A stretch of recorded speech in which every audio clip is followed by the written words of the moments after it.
Good morning. Welcome to Hope for the Caregiver live on American Family Radio. We are glad that you're with us. Show number is 888-589-8840. This is a show for the 65 million Americans who are putting themselves between a vulnerable loved one and even worse disaster. And if that's you, this is your show. How are you doing with that, by the way? How are you holding up? You see, caregiving takes a toll on your heart, your body, your job, your wallet, every relationship, your home, everything about you feels the pinch of this. And now there's a show for you live on American Family Radio that's just for you as a caregiver. And I'm Bergen. I've been doing this for now 32 years as a family caregiver. I understand the journey. I speak fluent caregiver. This is your show, and we're glad that you're with us. I've written a couple of books on this. I've got a new one coming out in November. It's called 7 Caregiver Landmines and How You Can Avoid Them. And my first book was called Hope for the Caregiver. And that's why we named the show Hope for the Caregiver. And what is Hope for the Caregiver?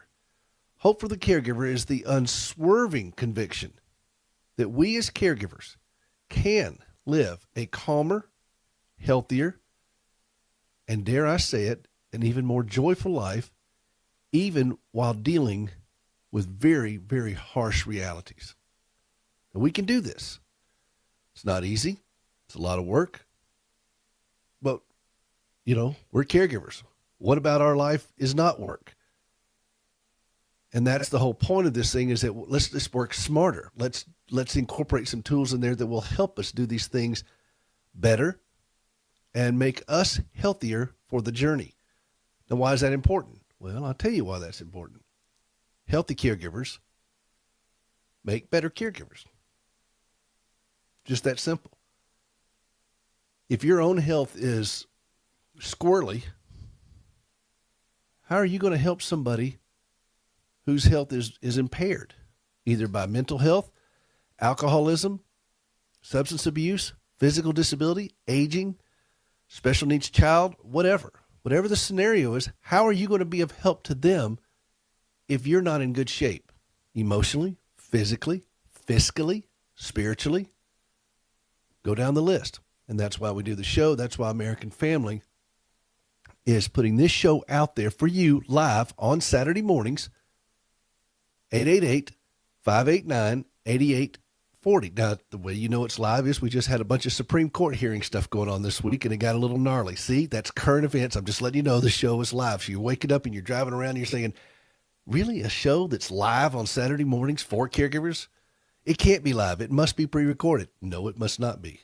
We are live. And I am Peter Roseberg, and I'm glad you're with us. We always start off with a scripture, and I have one specifically today that I want to talk about on a subject we're going to get into. And you all know this scripture. This is Exodus 20, verse 12. It's one of the 10 commandments. Sorry about that. I'm getting over a cold. And if I start talking like Bill Clinton, y'all don't be scared, but sometimes I do that.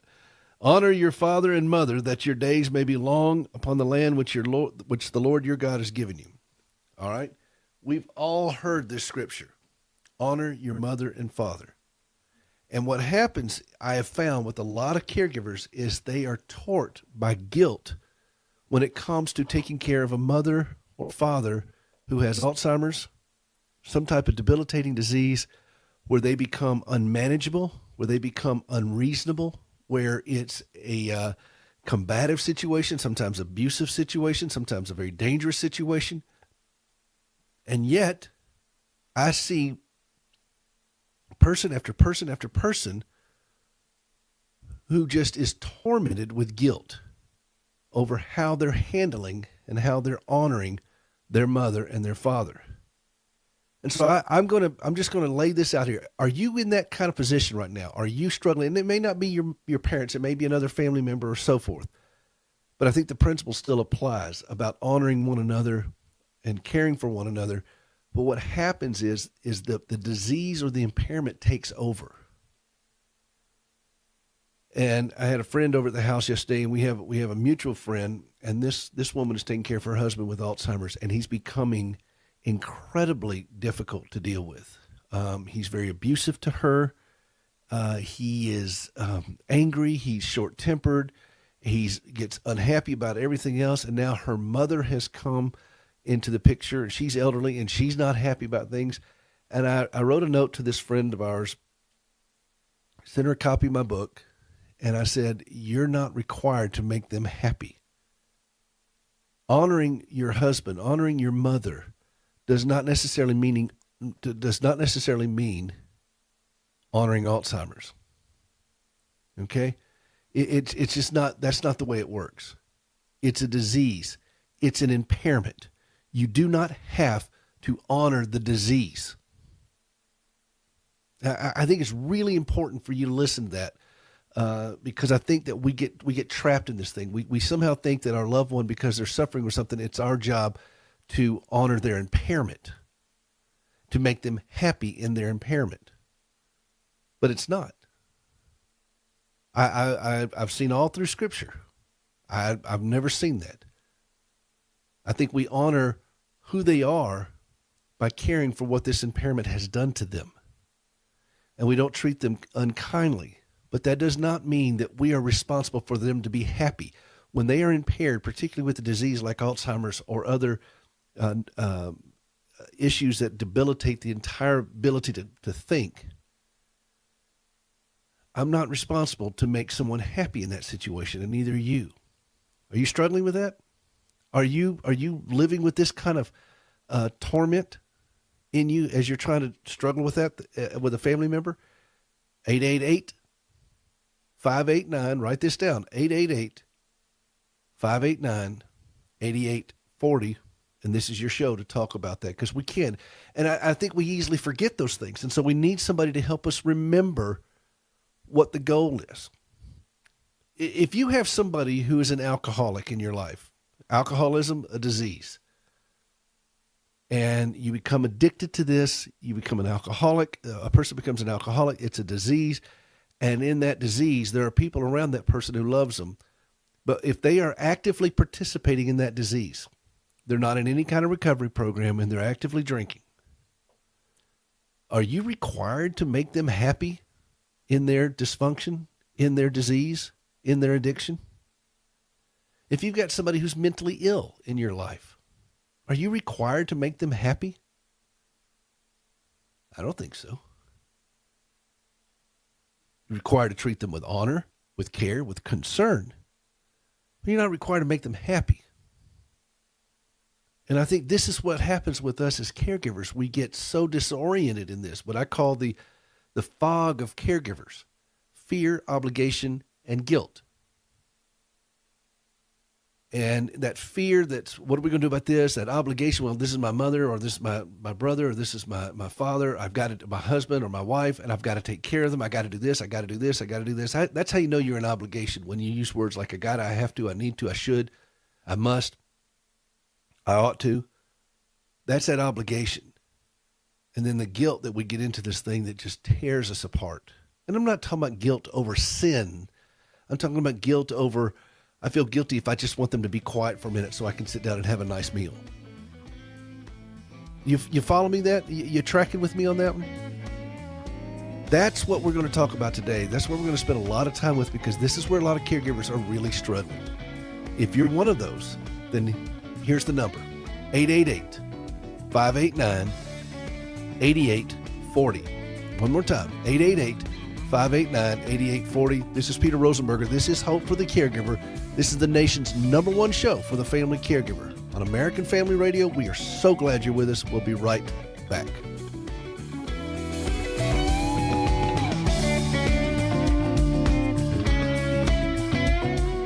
I'm Gracie Rosenberger, and 26 years ago, I walked for the first time on 2 prosthetic legs. I saw firsthand how important quality prosthetic limbs are to an amputee. This understanding compelled me to establish Standing with Hope.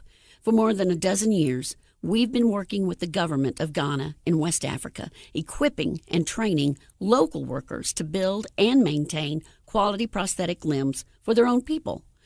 On a regular basis, we purchase and ship equipment and supplies, and with the help of inmates in a Tennessee prison, we also recycle parts from donated limbs. All of this is to point others to Christ, the source of my hope and strength.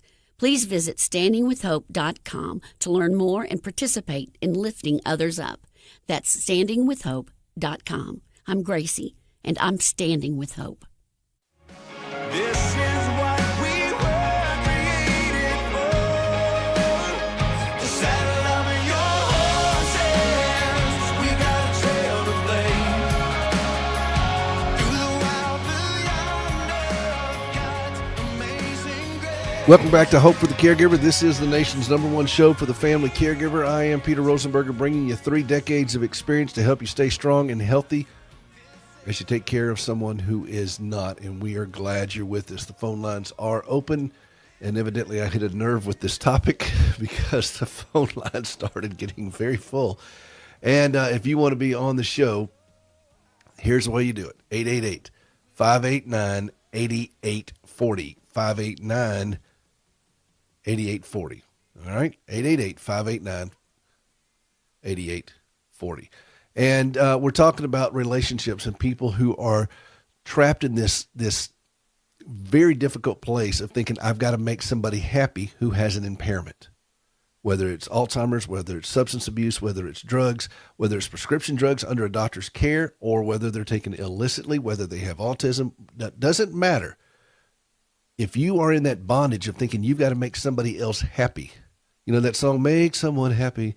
No, that's not good theology. I'm not here to help make someone else happy. What I am doing is to live a calmer, healthier, and even more joyful life while I deal with sometimes very difficult realities. And that's our place as caregivers. That's a safe place for us as caregivers where we realize I'm not responsible for that. I am responsible to treat them with respect. I am responsible to honor my mother and father, as Scripture tells me. That's our Scripture for today. But I'm not responsible to honor Alzheimer's. I'm not responsible to honor Lou Gehrig's disease. I'm not responsible to honor autism. Okay? It's really important that we understand the difference. When a disease calls, you don't have to answer the phone. All right? You're not responsible for that. Let's go to the phones. Let's go to Kim in Michigan. Kim, good morning. Welcome to the show. How are you feeling? Good morning. Oh, wonderful, Mr. Rosenberg. I really appreciate your program. It's wonderful. I wish there was more like this. I mean, you speak with ministers and pastors, and nobody has an answer. Nobody. My mother. Well, we don't have an answer on this show, but we do have a path. Okay, that's the difference. Yeah. I can't give you answers any more than you give answers to me with my situation. But what I can do is help give a well-lit path to safety where we can all, as caregivers, catch our breath, take a knee if we need to, and then start developing better ways to deal with this. But tell us what's going on in your life. Okay, so my mother's 92, and as far back as I can remember, she's from England, Scotland, and not a big medication taker, doesn't like it. And I've always suspected there's a little bit of an imbalance with her since day one, as long as I can remember, 5, 6 years old. However, as she has progressed, she also has a brand new heart. She had quadruple bypass, so she's got a lot of energy. However, what was happening is I have to go over to her house every morning before work, give her her pills, almost drop them in her mouth, or else she won't take them, which is the hypothyroid, and it's very difficult. Well, we went and got her checked. Her B12 levels are very, very low, which is dangerous for the elderly. And she said, I don't care if you ever talk to me again, I'm not taking that B12 shot. And she has become increasingly aggressive, nasty toward me. So I'm concerned, got an adult protective services involved because I'm worried. I'm worried about her. And she's fine with them. She's normal. She's clear. She's kind and sweet. But she saves it all up. She saves it all up for me. And I was talking to, I'm Catholic, even though everything I listen to is on this American Family radio station, but he just didn't know what to say. I mean, you try to honor your parents, you try to do the right thing, and it's just continued nastiness won't take the pills, and when she doesn't take the pills, what you reap with not taking a hypo or a hyperthyroid is it's you won't even believe it. They're completely unbalanced. The digestive system doesn't work, and it's cyclical. It goes on and on and on. And this nastiness, I think maybe it's progressed a little bit with old age, but it's been there since I was very young. I finally Well, said and I can't do it anymore. it probably won't get better, Kim. I mean, and if at 90-something years old, she's probably not going to change from that too much. It'd probably get a little bit worse, in fact. However, you got somebody that's helping you with the services. She's nice to them. Will she take the B12 with them? No. She'll pretend, and she's like, oh, I'm fine. She'll talk them into leaving. She's very shrewd. She's intelligent. There's pockets of clarity. I think the word you're looking for is the word you're looking for is probably manipulative. Yeah, and narcissistic. I don't know. I don't know what to do. I pray about it. The last episode, very nasty, but intelligent enough to, she can really pull it over. And then you try to discuss this with a care worker outside of the family, and they look at you like you're crazy because here's this nice little old lady, and I'll tell you, it's exhausting, and it makes you just. I quit drinking 9 years ago. I had an alcohol problem just because of the family I grew up, and that's okay. I mean, it's okay. It is what it is. You can either carry it around or you can fix it. So I quit. I went to AA, quit drinking, but she makes you just want to guzzle a gallon. I'll tell you. I mean, you try everything. Well, first off, congratulations on your recovery. Okay. Oh, God bless AA. Oh, God. Here's the deal with your mother. You can't be responsible for what somebody else puts in their own body or doesn't put in their own body. I mean, at some point, she's a grown woman, 90-something years old. Now, she may be impaired. She may not be. She may just be mean. She may be manipulative, all those things. But at some point, she's going to be responsible unless she is mentally incompetent for her own well-being. You're not. You are not dishonoring her if you take your hands off of this for a little bit. Now, you can do what I call a cutout. And you have somebody else that gets involved with this, and that may be her primary care doctor. Now, does her primary care doctor know about all these things? He does. It's funny you said that. It's just ironic you said that. Actually, they called the other day and said your mother's meds are ready to be picked up, and I said, well, I really can't take care of her anymore. And she's got a lot of energy. She walks, she talks, she gets around. So they went back to her doctor, her primary care, and I have a feeling they'll find somebody else in the family. Now, my other sister, we've never been close, but she lives on the other side of the United States, and she was over there for a couple of years, and she was just dropped back. So the other sister can't care for her. I mean, she drives everybody nuts. It's very difficult. I mean, she drives everybody nuts. Well, what is the plan if you go nice. if you go down? What's the plan? There's no plan. Nobody in the family communicates. I've tried. I've got, I got the legal thing involved, got the attorneys involved, got everybody on a conference call. What are we going to do? Did all her legal work, did all her beneficiary work. And then the other sister came in, took everything over, put everything in her name. They dropped her back off in Michigan. No one called or told me.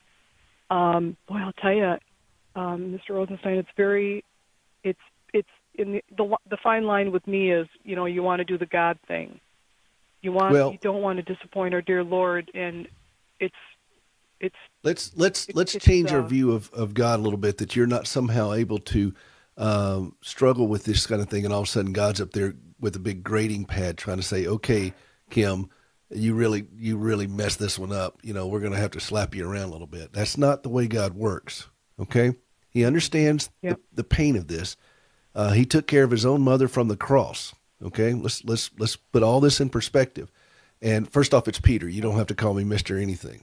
And it's just Peter. Thank you. We don't stand on formalities here. It's 7:00 on Saturday morning here in Nashville, so we don't stand on formalities. But I think that the first thing you do is continue working your recovery program. Okay, because the stress of this is going to affect your own journey. If you struggle with alcoholism, this is not exactly what you call a helper for that. And so you keep working your program, you stay in touch with your sponsor. You do that for you first. That is paramount for you to be in a good place on your recovery program. The second thing is you can talk with her primary care doctor and let them know, look, I've got to take a step back. My mother is unwilling and abusive and very difficult for me to deal with. There's too many family dynamics. Yep. So you guys work it all out. I'll do that. And if you think that if you tell this to the doctor, say, look, if you think that she's a danger to herself or others, you're her doctor. Okay. I will do what I can, but I'm at a standoff with her where I'm having to fight her to take care of her. And I don't think that's a good place. And if something, and tell the doctor, say, look, if something happens to me, there's no good plan.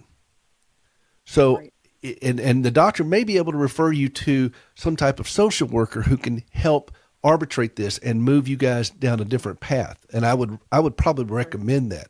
But I think you're going to need those cutouts of buffers between you and your mom, so that you can you can help her, but you may have to help her from a little bit further distance than you've been doing. There is no need to walk in to that stick your hand in that blender, and every time you do, then by your own definition this morning, it makes you want to start drinking, and that's a bad place for you. So if you turn back to drinking, this thing's going to turn into a Greek tragedy. And so what we want to do is help you get to a place of safety where you realize, okay, I'm going to work my program. I'm going to be going to AA. I'm going to be working on this. Keep listening to this station. Keep listening to this show. And keep yourself in that very narrow path of safety. And then have that honest conversation with her physician and with her care providers and say, look, this is what's going on. If you don't like it, help me. Because she's going to hurt herself this way, and I can't force her to take these things.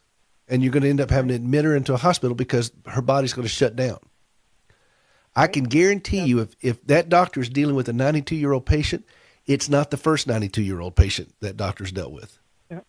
Right. And that's where we start. Now, that's not an answer, Kim. We're not giving answers on this show. What we're doing is trying to develop strategies to deal with something that is way beyond our skill set. You do not have specialties in geriatric medicine, I'm assuming. No. And so it's way beyond our skill sets.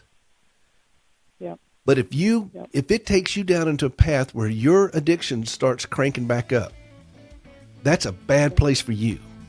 And I can tell you that I'm speaking for pretty much everybody listening across the country right now, saying we want you to be safe. That's important to us, Kim. Well, okay? It's great. A great direction, Peter. Thank you. God bless you. All right. Thank you. Listen, God bless you. Thank you for calling, Kim. We are so grateful for you. And if you want to be on the show, others are listening right now, 888. This is a very easy number to call, by the way.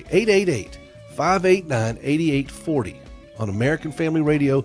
This is Hope for the Caregiver. I am Peter Rosenberger. We'll be right back.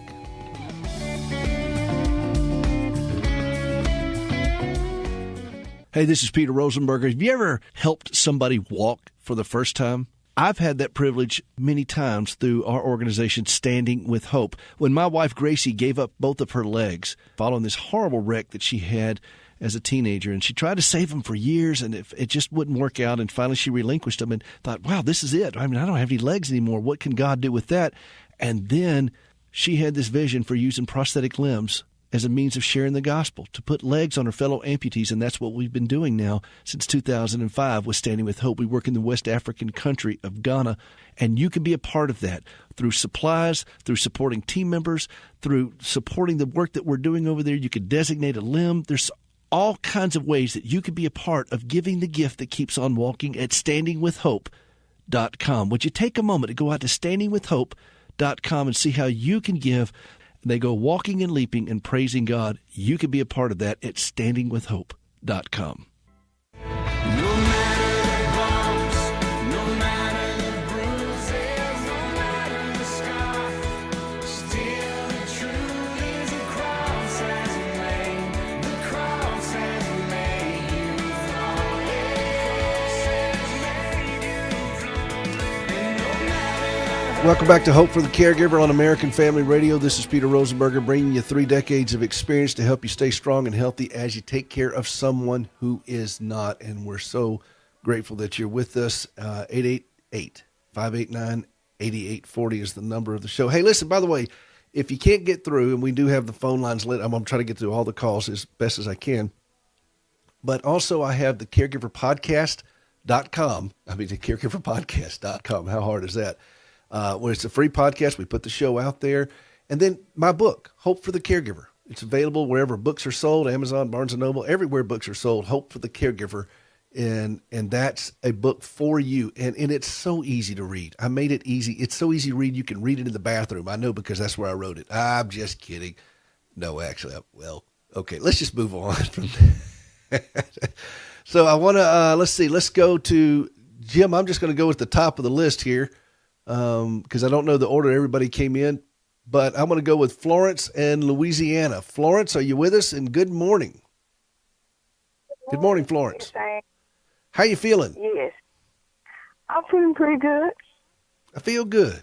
All right. Well, tell me what you got on your heart and mind. Well, my husband has congestive heart failure. He's had it for a long time. He's been very ill with it, and I'm his mostly sole caregiver. He's been to the point where he couldn't even get up to go to the bathroom. But thanks be to God, he has progressed somewhat better. But it's like he don't want me to have anything to do with anybody else. My sole attention and everything is on doing what he wants me to do, whether he needs it or not. Well, Florence, guess what? Guess what, Florence? Today is your day, because that's going to stop today. He doesn't get a vote on controlling your life. Yeah, right now this morning he is angry because I didn't come home right after work yesterday and instead carried my granddaughter somewhere. Yes, and guess what, Florence? He can get happy in the same shoes he got angry in. And you tell him, you just step back away from that, because what's the plan for him if you go down? No one else will take care of him. He knows. Well, then is he mentally impaired? Sir? Is he mentally impaired? Well, he has what has been diagnosed with Can he understand if you said a sentence to him, can he understand it? Yes. Okay, then say this sentence to him. I'm going to go take care of me for a bit. If you get upset with that, you can deal with it with God, but I've got to be healthy, because if I'm not healthy, you are certainly not going to be taken care of. And if he can, and if you need me to, I'll be glad to wait while you write that down, because he's going to get mad because he likes having somebody do everything for him. Yeah. But you're not responsible for all that. You're responsible to take care of him and be a good steward of what you're doing and do it as unto the Lord. But you are not his slave, and he doesn't get to tell you what to do as far as being with your granddaughter and all that kind of stuff. You take care of him to the best you can, and if he's mad, he's mad. But are you keeping him clean? Yes. Yes. Are you keeping him? Are you feeding him? Wait, hang on. Let me just go through the list. Are you feeding him? Yes. Are you making sure that his bed is clean? Yes. Are you paying the bills? Yes. Then tell him to chill out. And if he doesn't like it, walk away. Just take a break. Just go outside and go for a walk, go see your granddaughter, whatever you got to do to settle your heart down. He does not, if you're doing what you can read scripture to him, you can do all those things. But if he still wants to be angry, that's his decision, not yours.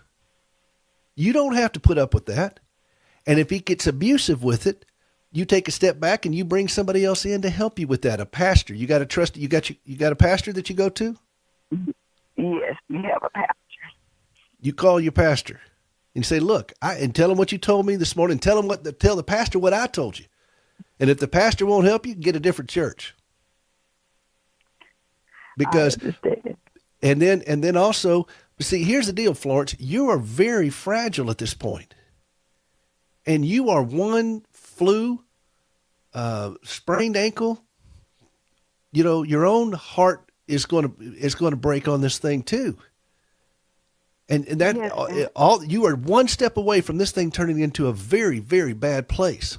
Because if you go down, he doesn't have a chance. Are you tracking and with I me? have issues too. Well, of course you do. Of course you do. And so when's the last time you saw your doctor? way overdue.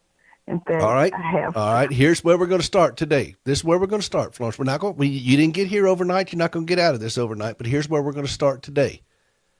I want you to Okay. promise me and everybody listening on this show that Monday morning you're going to make an appointment with your physician to get a physical Okay.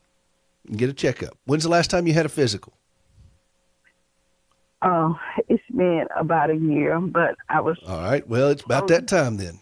I get one every year, and then I go every 6 months minimum. My doctor's laying eyeballs on me. Yeah. Now, you're going to promise me that you're going to call your own doctor and see to your own health starting Monday morning. Can you say that with me?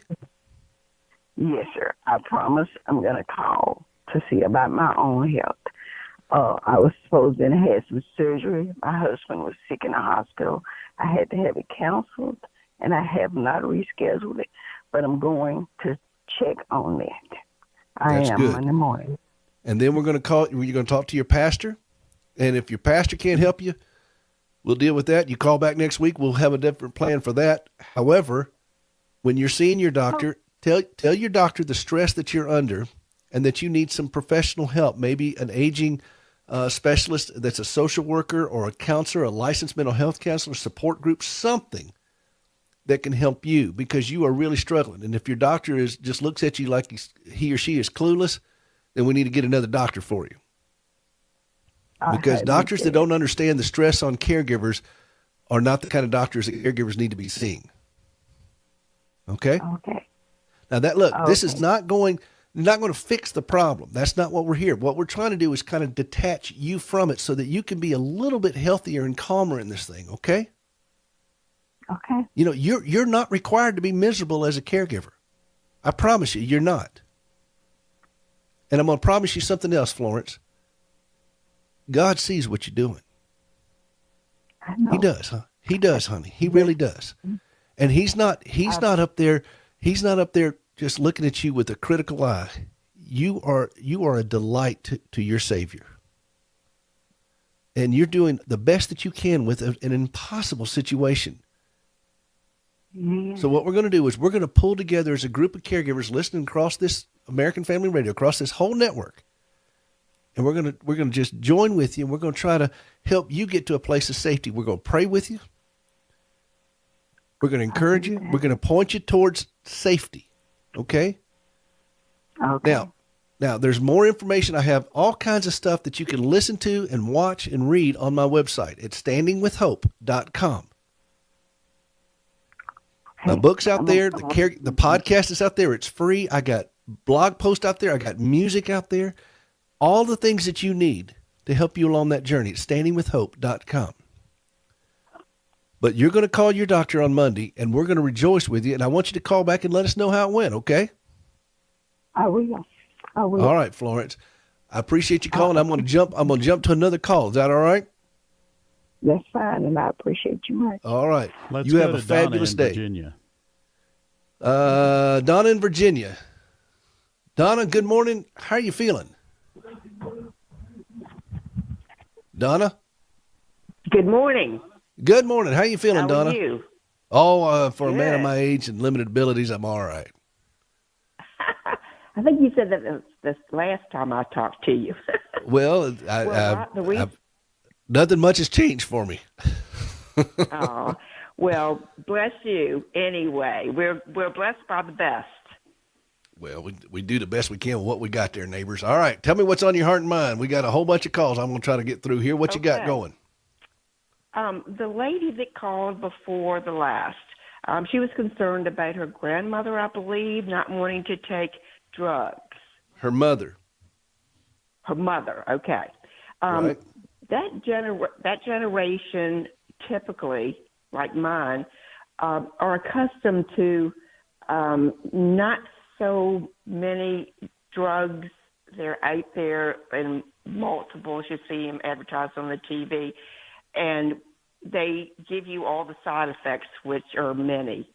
There are alternatives to drugs for almost every disease out there, unless it's congenital or you're born with it. Well, I don't think her problem was not wanting to take drugs. Her problem was just wanting to be belligerent.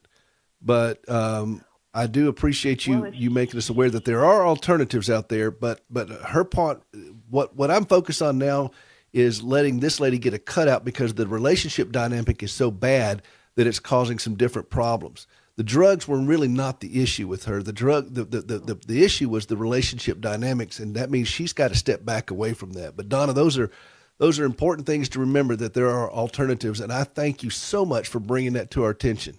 I've got a bunch of calls I got to get through, and I'm going to keep going. I'm going to go to Rosalind in Florida. Rosalind, good morning. How are you feeling? I'm feeling well. How are you? You know, I did an inventory, and I think most of me is okay. All right, then. What you got on your mind and heart? What's going on? Well, I am almost 60. I was living with my aunt, who's 90 years old. She recently accused me of doing something, taking a cap gun that was 40 years old and another little gun that she has, and she put me out of her house. But anyway, she's found it, and I was not only was not a real caretaker, because she can still go, move, drive, and all of that, but she does have moments where she forgets things, and she lives by herself. Anyway, I've been doing this on and off for years, and she is very abusive to me. I moved out a month ago, and now she's so nice. Like, she's been in the past. She does things. She talks crazy. She uses foul language. All kind of things. And now she lives in a house. Rosalind, Uh-huh. we got to go to a quick break here. Can you hang on just a second? Because I want to get back to that, okay? Can you hang on through the break? Okay. Yeah. Have you ever struggled to trust God when lousy things happen to you? I'm Gracie Rosenberger, and in 1983, I experienced a horrific car accident leading to 80 surgeries and both legs amputated. I questioned why God allowed something so brutal to happen to me. But over time, my questions changed, and I discovered courage to trust God. That understanding, along with an appreciation for quality prosthetic limbs, led me to establish Standing with Hope. For more than a dozen years, we've been working with the government of Ghana and West Africa, equipping and training local workers to build and maintain quality prosthetic limbs for their own people. On a regular basis, we purchase and ship equipment and supplies, and with the help of inmates in a Tennessee prison, we also recycle parts from donated limbs. All of this is to point others to Christ, the source of my hope and strength. Please visit standingwithhope.com to learn more and participate in lifting others up. That's standingwithhope.com. I'm Gracie, and I am Standing with Hope. So I'll shake off these heavy chains and wipe away every stain, 'cause I'm not who I used to be. I am redeemed. You said Welcome back to the show for caregivers, about caregivers, hosted by a caregiver. This is Hope for the Caregiver on American Family Radio. We are so glad that you are with us. If you want to find out more about what we're doing, go to standingwithhope.com. You can find out how to get my book, Hope for the Caregiver, 7 Caregiver Landmines, and how you can avoid them. Our CD, Songs for the Caregiver, you can download that on iTunes, Amazon right now, and listen to it. I guarantee you it will reduce. I tested it on myself on 285 in rush hour in Atlanta traffic one day. I was coming back through there, and I put on my CD, and it is guaranteed to reduce road rage. I promise you. I tested it on myself. So it will help calm you down. Hope for the Caregiver, the audiobook, you can download it and take a 30-year caregiver with you when you're going back and forth to doctor's office, at hospitals, whatever you got to do. I put it all out there. When you take advantage of it, okay? Standingwithhope.com. standingwithhope.com. Standingwithhope.com. Let me go back to Rosalind in Florida. Rosalind, Hi, yes. sorry to make you wait so long. You still with us? That's okay. All right. So your Yeah, aunt so anyway. your aunt's doing better because you guys have got a little bit of space between you, or at least your relationship is doing better with your aunt. Is that what I understand? Well, I'm doing better, yes, definitely. Well, see, that's the key, is that you're doing better. Yeah, and my relationship with her has been volatile since I remember. Well, that's She's probably always not going been to a part change of my with life. that's probably not going to change Right. with age. So, George Burns, you remember George Burns, the comedian? Yes. He used to say happiness is a warm and loving family separated by 2 states. And so sometimes you just got to have a little space. Sometimes you got to have a little space. And if you realize that she's going to be toxic the closer you get to her in certain areas, then just keep that, just do that space. Give her some space on that. And that way you're not getting sucked into to her dysfunction. Okay? Right. Right. The point of my book, 7 Caregiver Landmines, is that there are these landmines out there that we run into, and we don't have to keep hitting them. And what's going to happen is that if we don't start getting smart on the way we walk, then through this path, then we're going to keep getting ourselves hurt. And Right. let's just don't do that. Yeah, you're right. You're right. My concern is she lives in a house that she and my sister and she purchased together 10 years ago. My sister was supposed to come a year after a year later when she retired. She lives in New York. She hasn't got there yet. So all during the years, I've been helping her out. Other family members been helping her out financially. But her mortgage by itself is $1,700 a month. And your sister is where? In New York. And your sister has a good job there? Well, she's retired now. She's like 68. She's All right, retired, but she's taking care of her grown kids up north. Yes. But she owns this house with your aunt. Yes, she does. Do you own this house with your aunt? No, I do not. But I had to have a place to live, anyway. So Are you living with your aunt? Are you living with your aunt? No more. Okay. No, not no more. So why don't you continue? What's keeping you from continuing that path of staying away from your aunt and your sister's business? Nothing. Well, then Nothing at all. why don't we just go ahead and let them work it all out, since they're all grown adults? Yeah, you're right about that. You're right about that. I mean, It's just, there's no need for you to stick your nose into all that kind of stuff. You know what? There's an old joke that Will Rogers says. I went to a doctor and I said, no, Henny Youngman said this. He said, "Doc, I broke my leg in 2 places." He said, "Well, stop going to those places." And I think this is the thing. We keep sticking our hands in the blender, and then we get upset when something happens. Just walk away. And let your sister work it out. And if your sister calls you up, so what do you think about this? What do you think about this? Well, I wasn't thinking about it at all. right. You're right. That's how you respond. Right. It's not my circus, not my monkeys. Right. Okay. That's And good. and the best thing for you to do is for you to keep away from all this toxic stuff that just takes you into a bad place where you're getting fussed at and cussed at and everything else. Just don't go down that street. You're right. If you know you're going to get hurt if you go down that street, stay away from that street. Why go down that street? Okay.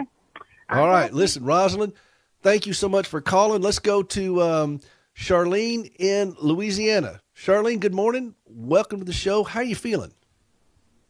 I'm doing good, Pat. How are you? Well, I'm Peter. Hello? I'm Peter, not Pat. I'm sorry, Peter. That's How all right. are you? I've been called worse, but I'm doing okay, Charlene. One of the 7 caregiver landmines in my new book is the loss of identity, and so at least I want to make sure that everybody knows my name. And all right, tell me what's going on with you, Charlene. We got just a few minutes. Tell me what's going on with you. Well, I just wanted to give a little short part of my story. Back about 7 years ago, I was the main caregiver for my father. And my husband and I took care of him within the year of his death. And he had developed a disease, and he was on medication.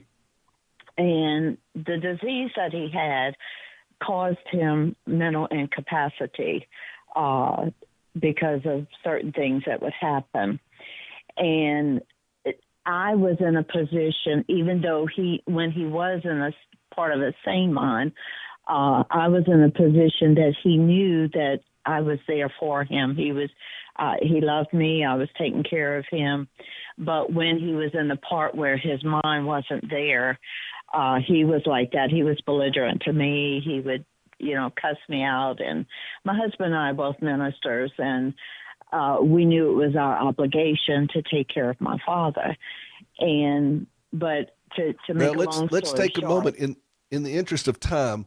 Let's deal with it. Obligation is one thing. Stewardship is a different thing. This is what I'm trying to help caregivers understand. Let's replace that word obligation with stewardship. You have a responsibility to be a good steward, but you're not obligated. Obligated will lead to resentment. And you are a steward. Okay, God owns this, not you. Well, there were certain times that when he was in the frame of mind that I could talk to him, I would say to him, you need to do this. And if you don't, then I'm going to go back, because I lived across the street from him.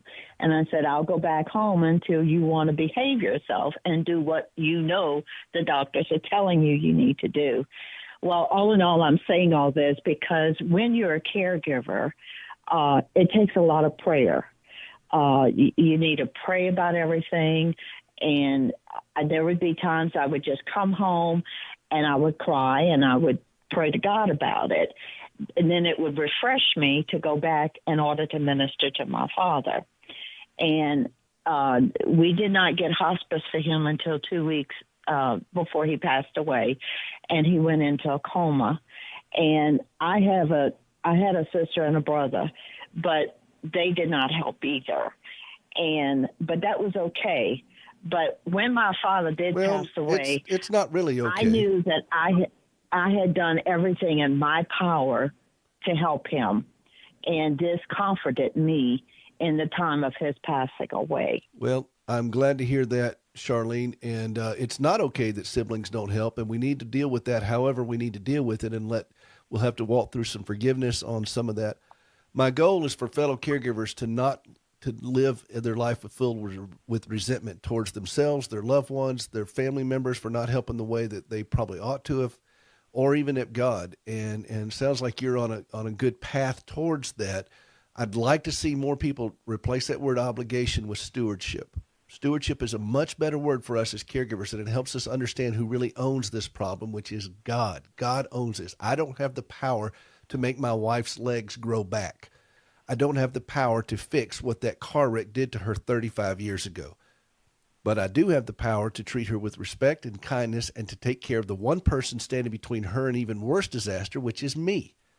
And to take care of myself and emotionally, physically, fiscally, professionally, all of the above. So, Charlene, thank you for sharing your story with us. I do appreciate that very much. I'm going to try to squeeze in one call, and I've only got about a minute or two for Lynn. Lynn, I'm not sure what state you're in, but welcome to the show. Good morning. How are you feeling? Lynn, you with us? Well, we lost yes, Lynn. Sir. I am calling. Oh, there you are. Are you there? Okay, I'm here. I'm calling you from Texas. All right, we only got about a minute or so jump to it real quick. What you got? How you feeling, and what's going on with you? Oh, we're doing great. And I get to hear you're feeling fine from everybody. I'm glad for that. But no, mostly I would like to just say I'm so thankful for you. I've been a caregiver for years, and I just so appreciate everything that you say. We just appreciate you so much. And quickly, I would say then that I've taken care of an older man for a long time. He's my neighbor, and he can be such a little rascal at times. But he was, I just wanted to say this out for the other caregivers, that he was needing so much help, but no family will help him at all. And what I've learned is that I tried to hold him back. He wanted to go ahead, walk without a walker, walk without a cane, be stubborn. And I thought, he's going to fall, and I don't want him to fall while I'm taking care of him. And I had to learn to kind of just let go and let him go, and it did so much better. And I was terrified he'd fall, but the doctor said, just let him go, and he will be okay. And sure enough, he got better, and just that made him all the stronger, and he got better on his own without me holding him. Well, thank you for sharing that with us. Letting go is a big deal with it. There's a chapter in my book that's called "They're Going to Fall," and they're going to fall. Hope for the Caregiver is the book. You can get it today, but they're going to fall. You can't live your life in prison around somebody who doesn't want to follow good instructions. You do the best you can with it.